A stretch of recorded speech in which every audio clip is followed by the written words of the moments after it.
Hello, everybody, and welcome to ReadySetCyber, an ongoing discussion around the issues and solutions and realities of the ever-evolving cyber threat landscape. I'm Elizabeth Perry, and your host for today's show. This episode is all about keeping cybersecurity real for the SMB. Small to mid-sized companies have always faced resource constraints, but are now squarely in the crosshairs of increasingly sophisticated attackers. We'll explore why SMBs are being targeted, what challenges they face, and what practical steps leaders can take to strengthen their security posture without unnecessary complexity or cost. I'm joined by an exceptional panel of experts who bring technical, operational, and investigative experience from the front lines of cyber. Audience, we know you have choices on how to spend your day and your time, so we're very grateful to have you with us today. And we want to hear from you. Participation is highly suggested. If you're joining us live, please type your questions and comments into the chat, and we'll do our best to address them in real time. If you're watching the recording, please reach out via the comment section and we'll be sure to get back to you. So without further ado, let's meet our panelists. First up, Scott Ogenbaum, wave.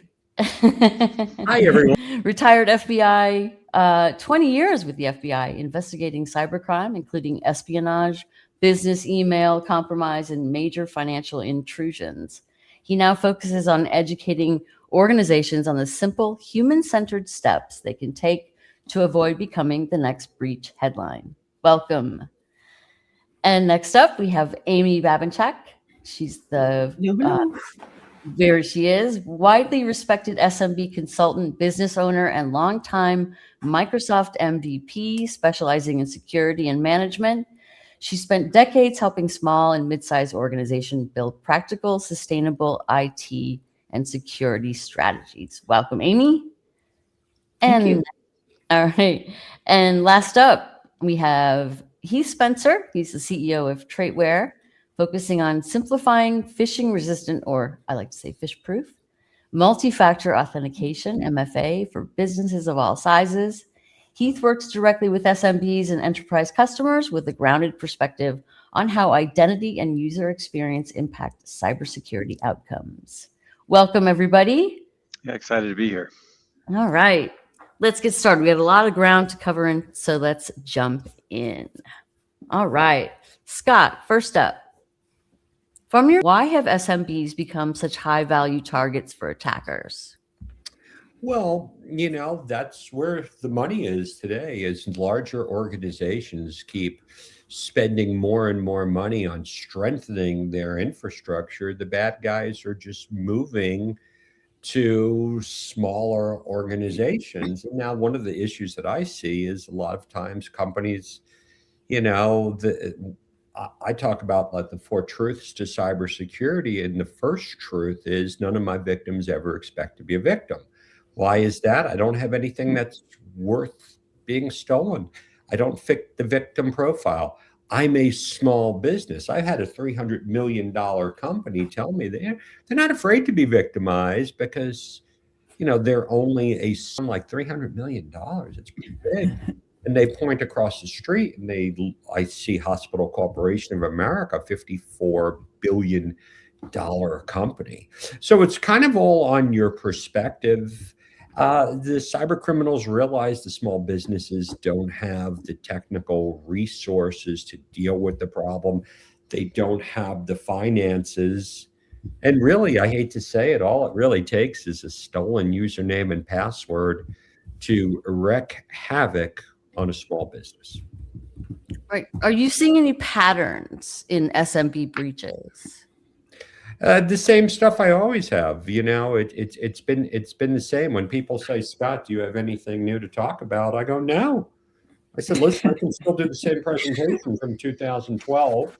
I can throw in a couple of really cool marketing stats that don't really mean much, like about zero trust. I mean, I can wrap in a little artificial intelligence, but we're still dealing with the same human issues from 2012. And I hate to say it, we're all looking for that technology solution that's going to fix a people problem. Right. So, Amy, Yeah. next up, I wanted to ask you, what, from your perspective, what misconceptions do SMBs have about their likelihood being targeted? I mean, Scott just said it. They think that they're too small for somebody to bother with. But I'll tell you what. Here's an example from when I owned my MSP, and I have talked about security ad nauseum to my clients. Like Scott said, there's nothing new to say, but we just keep saying it, and we just keep educating them, and we just keep trying. But one of my clients got hit with that CEO scam. That's where they send an email. It looks like it's coming from the boss and it's urgent, right? I need you to transfer this money like right now, to our customer in wherever. Here's their banking information. I'm at this meeting. I need this to happen, right? Pressure, pressure, pressure, pressure. 10 grand gone. That's not a bad payday if you're just, sitting at your keyboard typing a few text messages trying to convince someone to send you some money. So you're never too small. No matter the size of the business, it doesn't have to be very big. They've got 10 grand in the bank that they send to their vendors all the time. And if a hacker can just redirect that, nice payday for them. So there's no such thing as too small. You don't have to be a great big fat target. They don't really want to be in the news. Sometimes these guys hit the big targets and then wish they hadn't. Like, oh, we hit a hospital. Oops. Now we're in the crosshairs. Now the FBI is involved. Now they're looking for us. Whereas 10 grand I made this afternoon, nobody's looking for that. Small businesses are total targets. They're targets every day, all day long. Yeah, we have an interesting comment from Nigel Pierre. Does anybody want to address that right on the bottom of the screen? Yeah, I think, Nigel hits it on the head. And, and going back, I mean, you're talking $10,000 ones. That's a nice little tax write-off. But, I'm dealing with small businesses that are getting wiped out. These bad guys aren't afraid of the FBI. They're located overseas. They're located in foreign countries.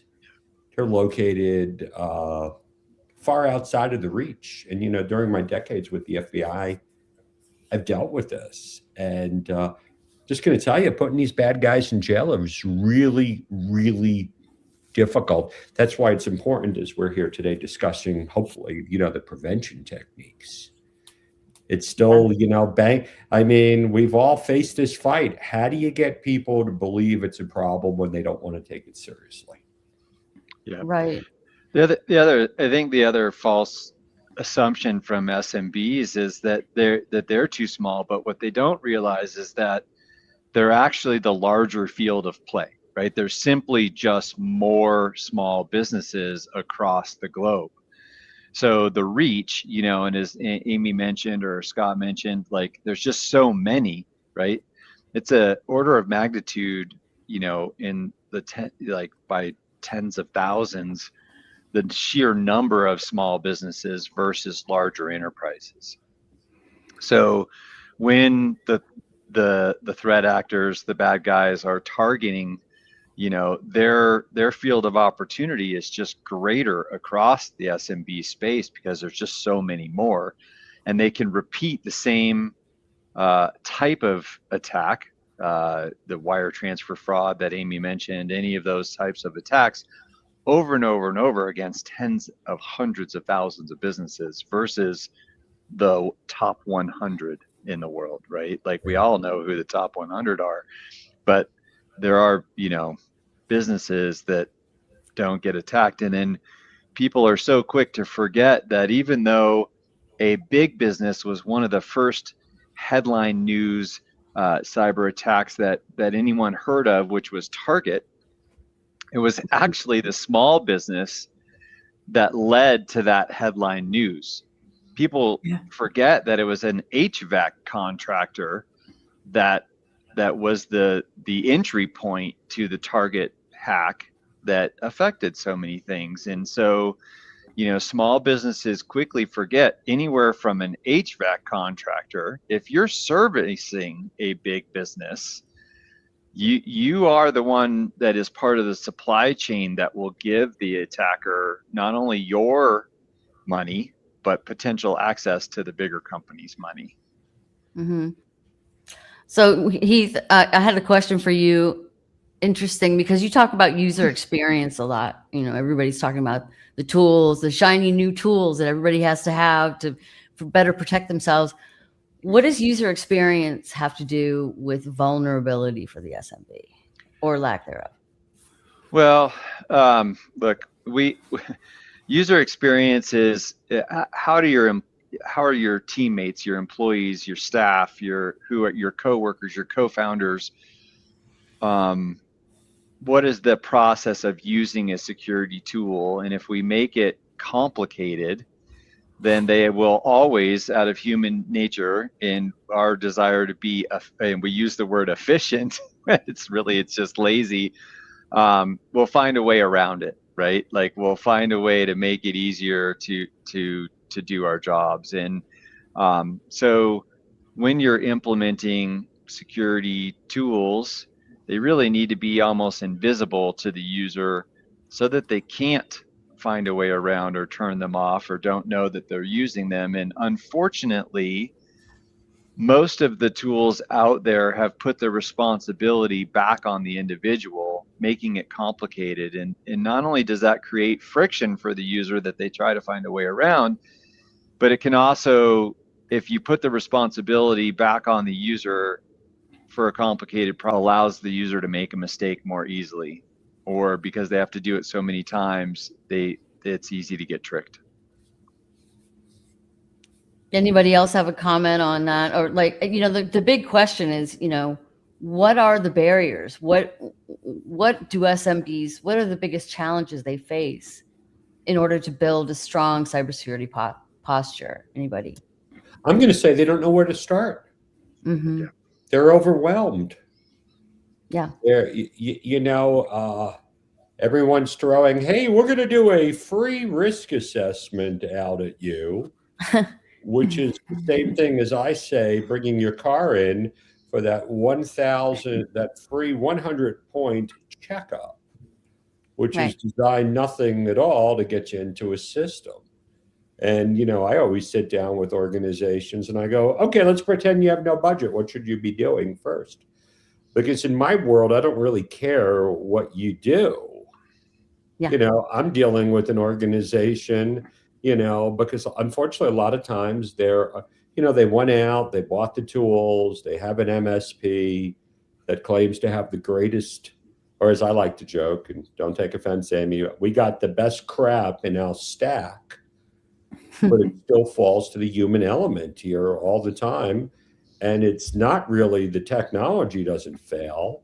It's the people fail. I'm dealing with this right now with a family office that had so many different things in place. And, they took the car in for the 100-point service check. They had unbelievable stuff protecting the network. They had more stuff than Fort Knox. But what they didn't have? They didn't have two-factor authentication on their internet service provider at home. And what happened? The bad guy logged in.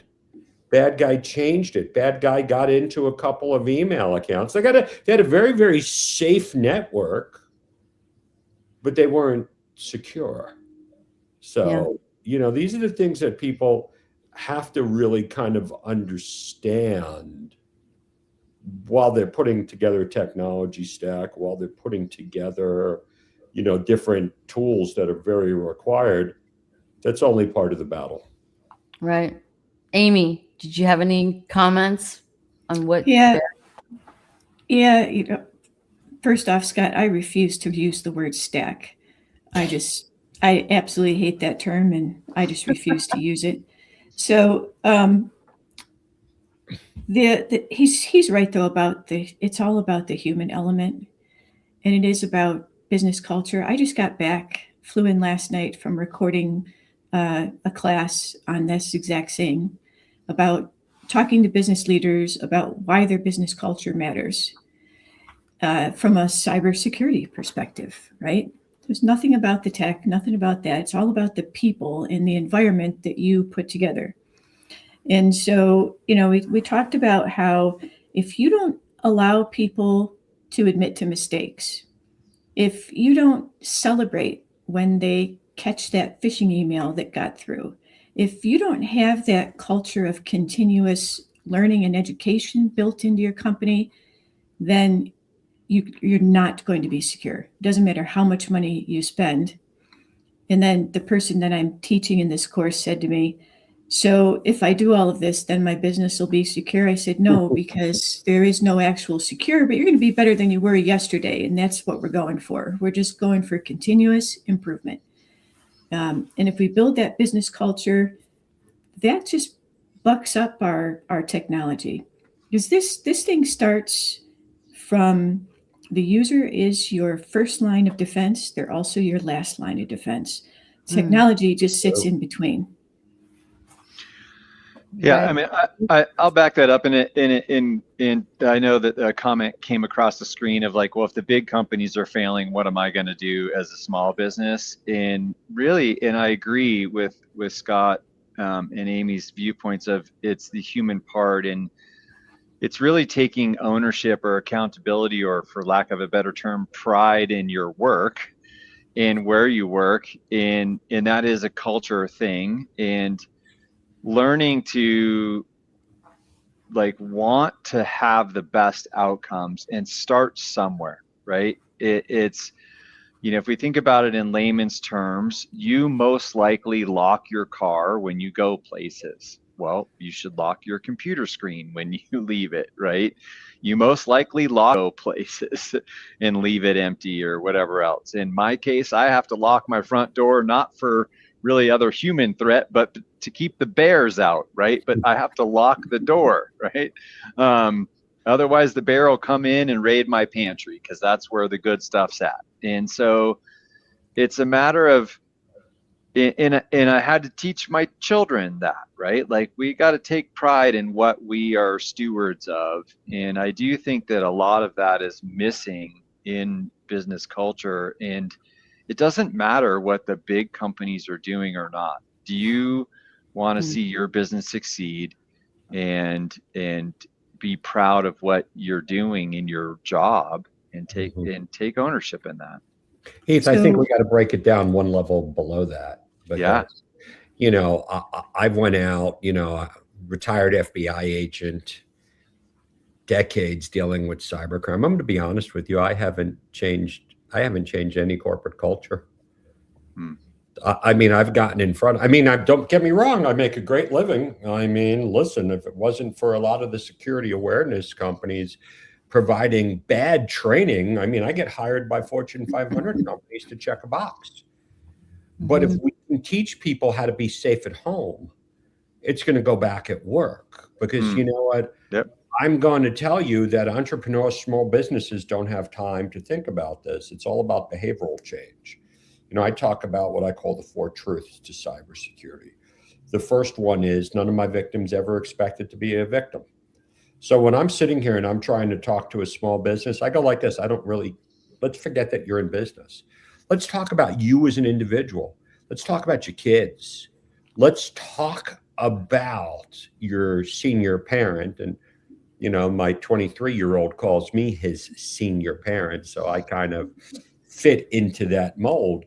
When the bad guys steal your stuff, your money, they hurt your kids with extortion. Your parents don't have 2-factor authentication on their iCloud account, which leads to an account compromise of their Fidelity account, and they're out $600,000. You're not getting it back. Okay? Right. It's gone. Putting the bad guys in jail is even harder than getting your money back. The problem keeps getting worse. We keep spending more and more money to fix a problem. That's depressing, but 90% of the time, it easily could be prevented with the right pieces of knowledge. And I know I'm oversimplifying the problem quite tremendously, So when I'm going out, I'm changing behavior. And when I sit down with an organization and I'm like, and they go like this to me, they go, hey, we just think it's too much of a pain in the ass to put two-factor authentication on our Salesforce. I go like this. It's okay with me. I don't care. You've got a problem, and I'll put you in touch with one of my buddies with intrusion response, and I'll help you save 10%, and then they'll kick me back 25% because the profit margins are so high. Because even though you might not want to do a couple of simple things, when your house is on fire, you're going to pay any amount of money. And that's the sad fact about things to this day. And I've been dealing with it, and that's why there's always sarcasm and frustration because, Amy, I've been trying to talk to people from my days when I was with the FBI since 2003, telling people just do these things, and nobody paid attention. Yes, I think Scott, go ahead, Amy. See, that this is a role that I think that MSPs should take, and almost none of them do. But I think it's really important that we change the way that MSPs are operating. My advice to business leaders is that they invest 4 times the amount in their people than they invest in the technology, because people have to come first. People are the first line of defense, and they're our last line of defense. And if we don't invest in those, and I do think it takes 4 times the cost to do it. The technology is pretty darn efficient in our pricing. But educating people is hard. Changing business culture is hard. And I think you have to invest 4 times more than you do in the technology in order to make that happen. And it's a long-term process. This is a marathon. This isn't I'm just going to buy the solution and we're done. This is a marathon for them. So look, I agree with both of those points, but I'm going to push back or ask a question, right? So at what point, right? So Scott, you mentioned and I have senior parents, right? And I have 20-something-year-old children, so I've got both ends of the spectrum at my station in life in those things. And I'm fortunate that my kids grew up with a technology dad, and my parents grew up with a technology child, right? And so, but at what point, you mentioned the senior person not having MFA on their iCloud account. At what point, I think we're starting to see this with a lot of business applications. Microsoft's doing it, others are following suit, where MFA is no longer an option, right? You have to have it. So at what point is the service provider responsible for actually helping the individual be better because they've removed the weakest entry, which is username and password, and using modern authentication solutions to solve those problems? What point does the person or the business choose to vote with their dollar by only selecting products that are actually taking that seriously? I think we got a long way to go. Because I'll go over, I speak at technology conferences. I have a very simple thing when it comes to 2-factor authentication. And I ask a series of questions, and even at technology conferences, or even in general, I go, do you have 2-factor authentication on your ISP, on your internet service provider? I can talk about stories with that. Do you have 2-factor authentication on your wireless provider? I just had someone lose $400,000 in a business email compromise because the bad guy got in and just got access to their Verizon account. They didn't have it on their iCloud account, and they didn't have it on their Gmail account. When I go over and I speak at conferences, and I have the largest research laboratory because I get hired, I'm in front of thousands of people a year. The only people who have those on are victims until it was too late. So I'm like, okay. I'm like, and you want to know what the problem is? These are people who are technology specialists. I've spoke at MSP conferences. I talk. So we can sit here and we can wait for people to, we can wait for big tech to save us, but they're not going to, because everyone's putting ease of use in front of security. And I feel for all of you in the vendor space, because I can't even give away stuff for free. I mean, I got a great pension. I make a lot of money speaking. And I always tell people, look, you don't even need to hire me. Here, just go to my YouTube channel. Nobody really, you know, and I'm sorry, you know, this is the world that I've lived in for the past 20 some odd years. Occasionally I can get in front of people. I just did a conference right before. I gave everyone a free copy of my book. Tons of questions. 3 people out of 60 took me up. I used to get really pissed off. I would go, what am I doing wrong? I tell people, if you want to keep your family safe, just download a copy of my book, audio book, for as part of the engagement. But now I go like this. I helped 3 people. 3 people helped. I helped 3 people. So that's good. So okay, you talked about vendors. Let's talk about vendors. Maybe we put one of our vendors on the spot here. Heath. How do you go about it? Because it's not true that all vendors are just selling, you know, watches on this side and hot air on the other, you know? I mean, there is a difference. So how do you go about it as a vendor? How do you go about, you know, trying to convince people or trying to educate people?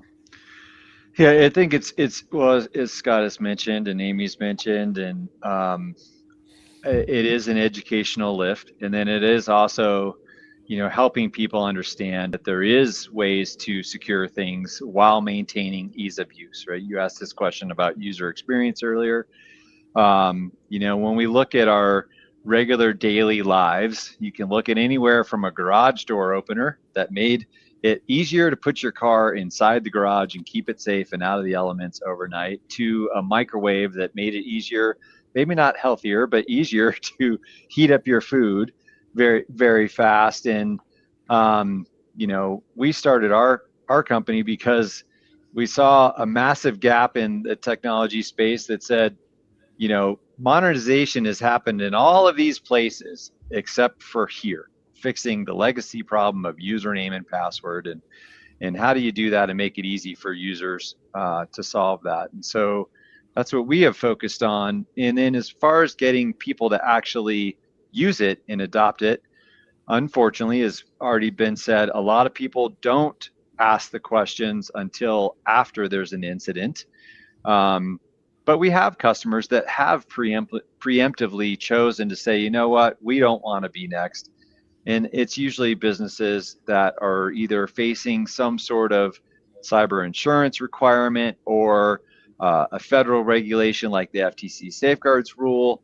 And I'd love to hear Scott's thoughts on, like, why don't federal regulations have more teeth, and why can't they actually get people or businesses to do better? You know, the private sector stick of cyber insurance, because everyone thinks, oh, I got to have insurance, because that's transferring their risk to the insurance provider. But the insurance carriers are getting wise enough to say, well, you better put these controls on these critical assets, right? So I heard Scott mention like 4 key areas of your ISP, your email account, your wireless provider. You know, so insurance companies, they have all the data of this is where businesses, this is where we're having to pay out claims or deny claims because you didn't do what we said we asked you to do. And, you know, so for the small businesses, you know, I have a friend who's a small consulting agency. I think there's 7 employees, and he was doing consulting for some regional municipalities. Well, this last year, they came to him and said, you got to carry this much insurance for, you know, cyber insurance for you to work for us, and we have to be named as additional insured. And so that was a tipping point for him to actually have to put controls in, because he couldn't get the cyber insurance without putting some controls in. So there is a time and place that you know, vendors and tools are needed, but they need to be modern tools that are helping people have ease of use while making the security invisible, which I mentioned earlier. Right. Amy, do you have something to say there? Yeah, I hear it from vendors, right? The reason why we don't enforce MFA is that increased our support costs, because as soon as you turn it on, they start getting calls in to their support lines. I hear it from MSPs, the same reasons. Like, oh yeah, Amy, yeah, I don't think we can do that because I'm going to get so many calls into my help desk if we do that. But shouldn't it be the opposite? No, that's not a reason. Well, it's users are asking questions about, oh, I clicked on this and it gave me a prompt and I don't know what to do. It's those kind of questions. Points back to that circle back thing about education. Educate right? your people. Yeah. Educate your people. There isn't anybody who shouldn't know how to work multi-factor authentication these days. It's everywhere. And I got off on that, and I don't remember what the other thing I was going to say was. We were talking about vendors. So go ahead. Sorry, interrupt. No, maybe it'll come to me in a moment. But And education's hard. I mean, I build educational programs for companies. I mean, based on their needs. And, I have one interesting story where I came in and I built out a very robust HIPAA compliance training course just based on their needs. And it was an hour long and nobody wanted it after the fact. Luckily, I always ask for payment up front. Honestly, because and then I had to start breaking the modules down and, and now like you can't expect people to do, to sit through a 3-minute module when we're part now of a TikTok generation where we need 1 minute's time now, because if you don't make it interesting, you don't come from a place where there's real world stories, behavior does not change. And, so it's always starting out with the hook, like, what would your parents do if they received these texts? You got to make it personal, and I think, unfortunately, we're living in a world today where we are so much into check the box compliance. And, they came to me afterwards and they said, listen, we need you to make this shorter. And I'm like, okay. And they're like, we got 9,000 employees. If we have them have an hour of training, and remember, they have to have all this other training, we're not making money. Right. So that reminds me. That reminds me of what I was going to say, because in hearing you speak, I remembered you talked about it was the victims that implement security. There's insurance companies, those were victims because they entered the market and then found out that, it was much more dangerous than they thought, and they all lost their shirts big time. They did. And so now they've got these elaborate forms, and some of them have applications you have to install that they sell to you or that they provide, that is going to continuously monitor to make sure that all the things that you said on that form are actually in place and are still there. And that pushes back down to the MSP, because we started getting these forms and we'd say, okay, well, let's sit down and go through this. No, you guys just fill it out. No, we can't do that. Let's have a meeting about this. Let's discuss this stuff, because there's a lot of things on here that are requirements that you don't do today. Not because we haven't tried to get them to do it, but they haven't wanted to do it. And ultimately what they end up deciding is, we don't think we really need this cyber insurance anyway. Everything's been okay so far. And small businesses are dropping their cyber insurance like crazy. Wow. Yeah. Wow. Rather than implement the stuff, it just seems too overwhelming. Yeah, and how can okay, let's talk about vendors again, because this is interesting to me. How can we get beyond the hype with the shiny, we're back to the shiny object syndrome. You know, how can we get beyond the hype of I've got this great tool and down to Okay, I'll throw it back to all of you, and you'll see why you can't solve the problem. There's a brand new information security show and tell. How many vendors are there? 30 to 50. Yet a client walks in to that vendor. He has to start somewhere. Yep. Out of 50 different vendors, where does he go? And which vendor's marketing department isn't going to say, you start with us? Yeah. So, you know, from the vendor. And now just remember, every single vendor says, we're not part of the shiny object syndrome. We're different.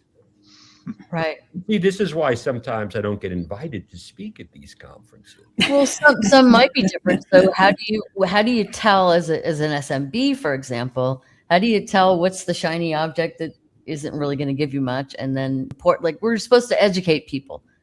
You know, what's the most important thing to look at for as a vendor? Look, if we're looking at the SMBs, right? So part of today's topic is how do we help the SMB do better, and how do we help them prepare?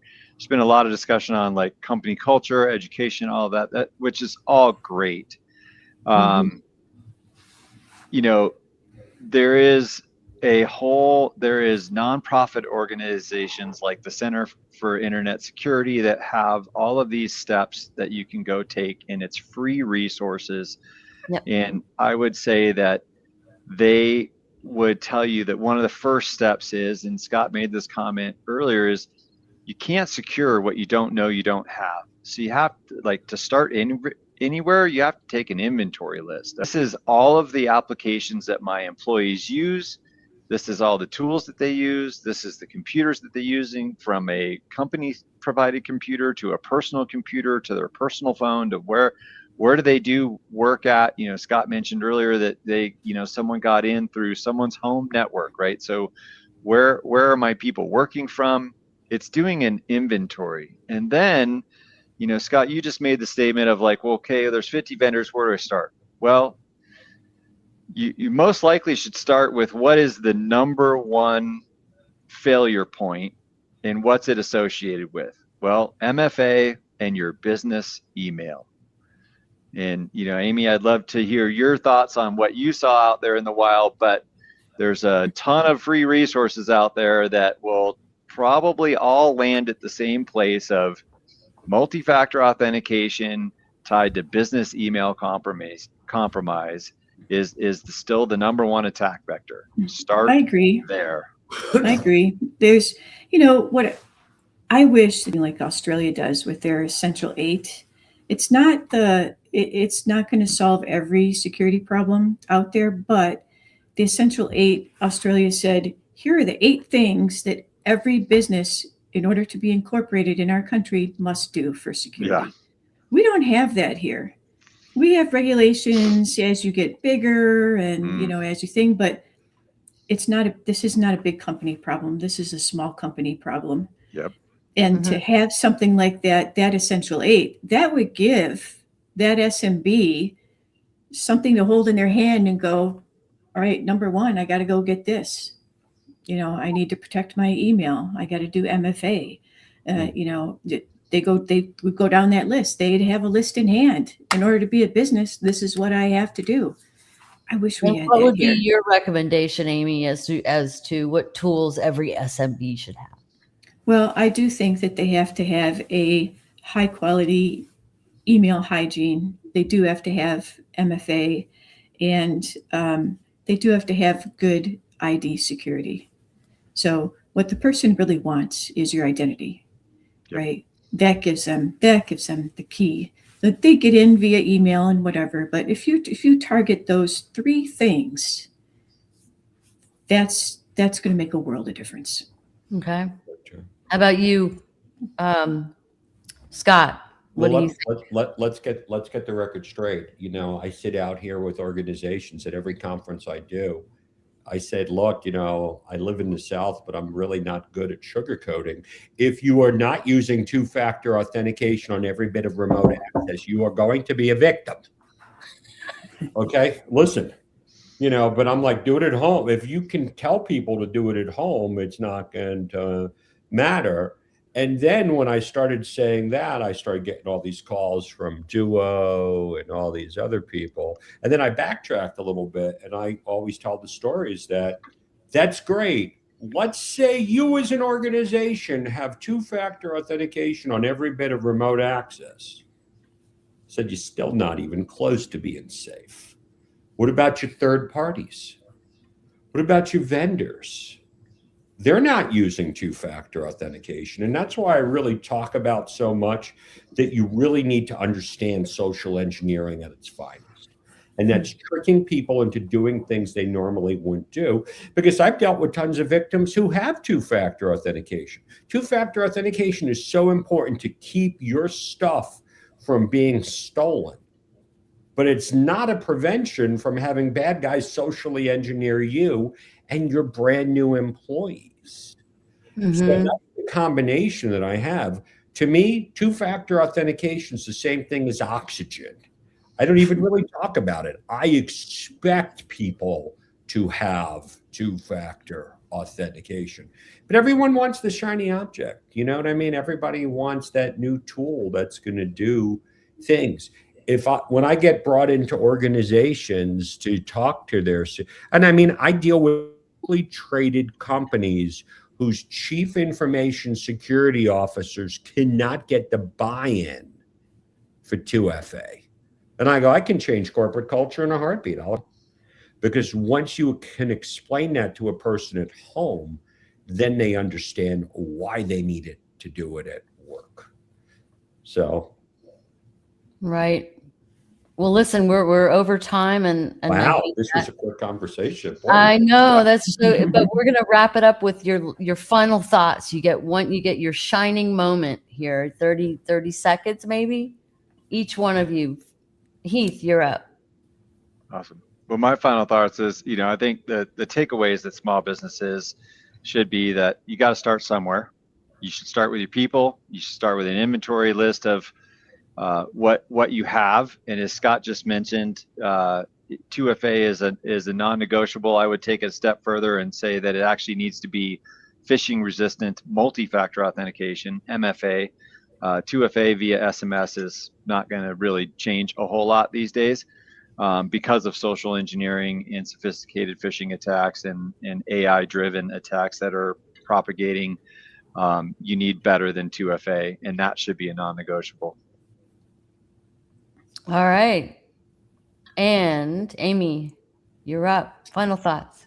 Well, we talked about those shiny objects. The shiny object, the stack, the MSP, the tools you have are not going to save you. The security is a people game. It is your people that are going to save you.